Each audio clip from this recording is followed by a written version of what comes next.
Law school is a very daunting stage of one's legal career. Like I've said, there are so many things to read in so little time. Kaya sanayan nyo yung sarili nyong magbasa habang wala pa kayo sa law school.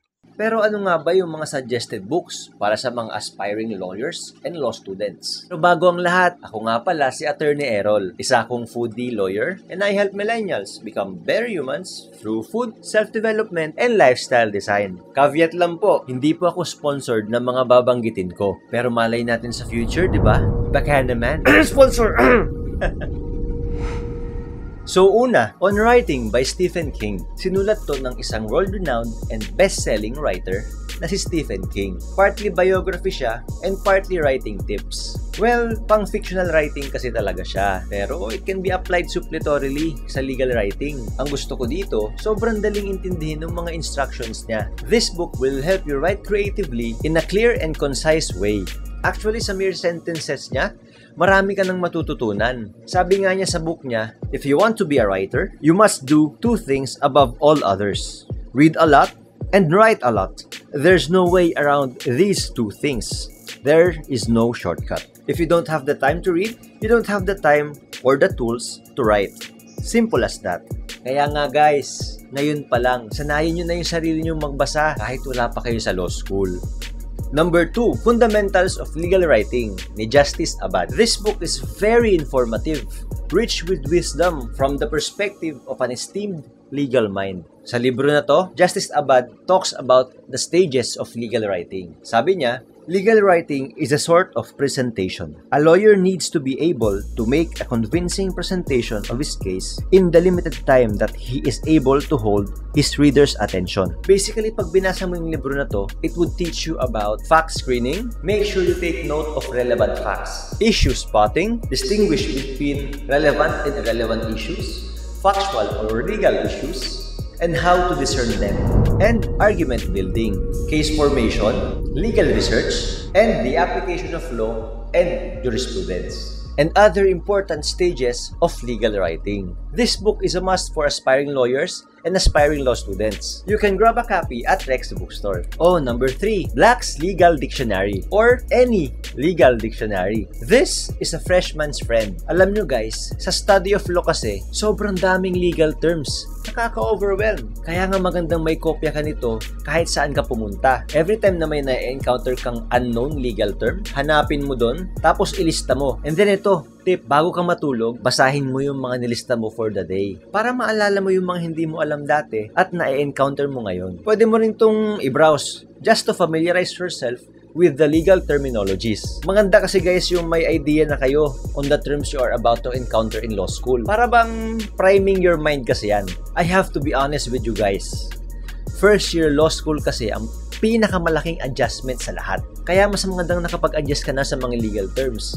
Para pagdating mo sa law school, hindi ka na mauungas. Oh, next, Study of Law by Attorney Jim Lopez. This is a quirky and compelling book about the study of law. Gusto ko dito kasi based siya sa Philippine setting. And highly recommended ko siya para sa mga aspiring law students o yung mga nagbabalak na pumasok sa law school. Sabi ni Attorney Jim Lopez doon sa book niya, in law school, the one that survives is the most responsive to change. You can be prepared for these changes by reading this book and by having a glimpse of the study of law. He also gives us his tips on reading, studying, and surviving law schools. Sa totoo lang baka hindi tanggapin to ng mga millennials. Pero sinasuggest ko talagang basahin nyo yung libro na to. And lastly, number 5, The Elements of Style by William Strunk Jr. Sobrang nipis ng libro na to, pero very information dense. Sa sobrang nipis niya, kaya mong tapusin ng isang upuan lang. Mas makapal pa nga yung Goosebumps na libro. Ang gusto ko dito, yung direct to the point siya. Tapos yung pagsulat niya doon, very humble and approachable manner. Using brief, clear, and concise instructions. Nakalagay na dun yung what to do, what to avoid, and mga examples para mas madali nyo maintindihan. Pinapakita rin dun yung mga example ng fragments, misused words, the proper use of hyphen, participle phrases, and yung iba pang building blocks ng grammar. Sa libro na to, matututo kang makipag-communicate in writing effectively by being concise and by being straight to the point. Yung mga lawyers kasi, may tendency silang maging verbose and mag-overuse ng highfalutin words. Siyempre, according to them, alam nila yung batas. At kakaiba kasi yung dating kapag masyadong complicated legal terms ang ginagamit mo. Pero guys, eto, to be effective in law practice, and especially so in law school, dapat clear and concise ang atake nyo.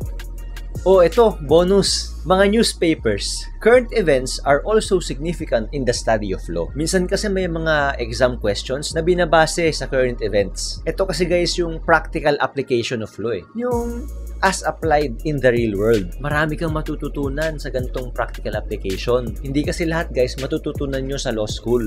Dapat marunong kang mag-visualize ng legal concepts. Tapos, dapat marunong ka ring mag-practical application. That way, mataas ang retention mo. Para kasing nagiging active yung synapses at yung neurons ng utak mo. Pag mas active yung utak mo, mas madali ang retention. So guys, those are my recommended books for the aspiring lawyers and aspiring law students. Actually, kahit ano naman yung basahin nyo. Ang importante naman dito, una, nagbabasa ka talaga. Pangalawa, naiintindihan mo yung binabasa mo. Pangatlo, mas maganda kung English kasi sa law school tsaka sa law practice, dapat English. Kaya nga kung aspiring lawyer ka or aspiring law student ka, malaking bagay yung may good command ka sa English language. Okay yung grammar mo, okay yung pagsalita mo sa English. Kasi yan yung kailangan sa law practice. Sa law school naman, kailangan maayos yung grammar mo para sa written exam. Tapos, dapat confident ka rin magsalita ng English. Siyempre, kakabahan ka. Pero ang importante doon, yung gusto mong isagot, malinaw mong nasasabi sa professor nyo. Kaya nga sa mga aspiring lawyers and law students natin dyan, alam nyo na yung gagawin nyo. Basa lang ng basa. Sanayin nyo yung sarili nyo nagbabasa ngayon pa lang. Kung nahirapan kayo, mag-adjust. Hindi nyo kailangan biglain yung sarili nyo. Baby steps. Konti-kontiin nyo yung progression.